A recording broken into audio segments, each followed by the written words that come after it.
התוספת הראשונה עוסקת במקרים שבהם תוגש עתירה מנהלית. התוספת השנייה במקרים שבהם יוגש ערעור מנהלי. והתוספת השלישית במקרים שבהם תוגש תובענה מנהלית. עתירה מנהלית תוגש כאשר רוצים לתקוף החלטה של רשות, למשל, עתירה לביטולה או לשינויה של החלטה של הרשות. כאמור, עתירה מנהלית תוגש רק במקרים שמנויים בתוספת הראשונה לחוק. למשל, בנושא הסדרת עיסוקם של עורכי דין, רואי חשבון, פסיכולוגים ועוד, ניתן להגיש עתירה מנהלית.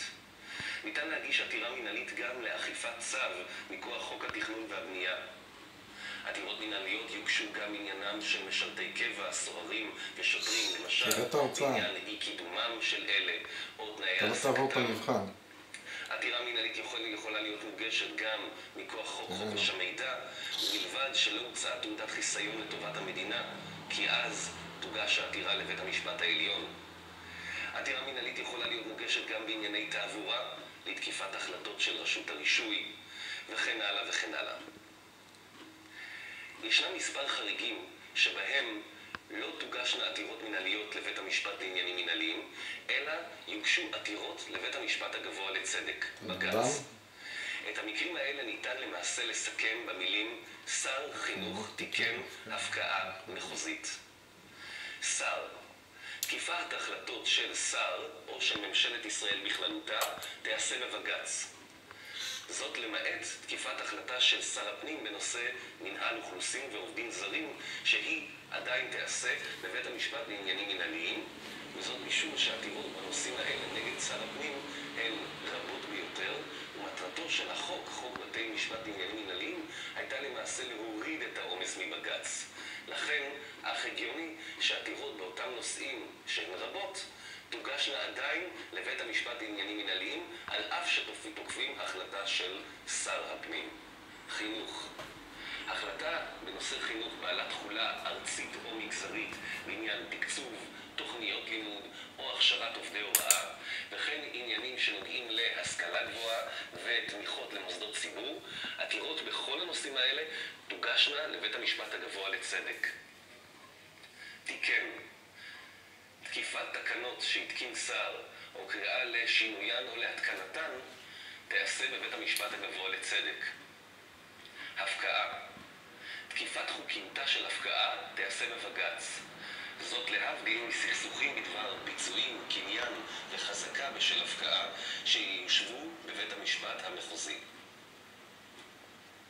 והחריג האחרון, מחוזית. תקיפת החלטות בעניין תוכנית מתאר מחוזית או תוכנית מתאר ארצית תיעשה בבית המשפט הגבוה לצדק. למעשה יש לנו 5 מקרים חריגים שבהם עתירות תמשכנה להיות מוגשות לבית המשפט הגבוה לצדק. שר, חינוך, תיקן, הפקעה, מחוזית. ניתן לומר שהמכנה המשותף לכל 5 המקרים האלה זה נגיעה לתחום הפוליטי. בין אם מדובר בתקיפת הדרג הפוליטי, השרים, בין אם מדובר בענייני חינוך שנוגעים לסוגיות פוליטיות חמות, בין אם מדובר בסוגיות של הפקעה שגם הן פוליטיות במהותן, או תקיפה של תוכניות מתאר ארצית או מחוזית שהן תוכניות מתאר בעלות תחולה ארצית או חשובה מאוד ויש להן נגיעה מאוד חזקה לתחום הפוליטי. נסכם. עתירות בנושאים שמנויים בתוספת הראשונה לחוק בתי משפט לעניינים מנהליים תוגשנה לבית המשפט לעניינים מנהליים. למעט 5 מקרים שבהם העתירות תוגשנה לבית המשפט הגבוה לצדק. ההליך השני בבית המשפט לעניינים מנהליים הוא ערעור מנהלי בעניינים שמנויים בתוספת השנייה לחוק. ערעור מנהלי הוא למעשה השגה נוספת על החלטת טריבונל מנהלי. למשל, תקיפה של החלטה של ועדת ערר לענייני ארנונה, או תקיפה של החלטה של ועדת ערר לפיצויים ולהיטל השבחה, תיעשה בדרך של ערעור מנהלי לבית המשפט לעניינים מנהליים. ההליך השלישי והאחרון שבו דן בית המשפט לעניינים מנהליים הוא תובענה מנהלית. תובענה מנהלית היא במהותה תובענה כספית, והיא תוגש רק משני המקרים הבאים.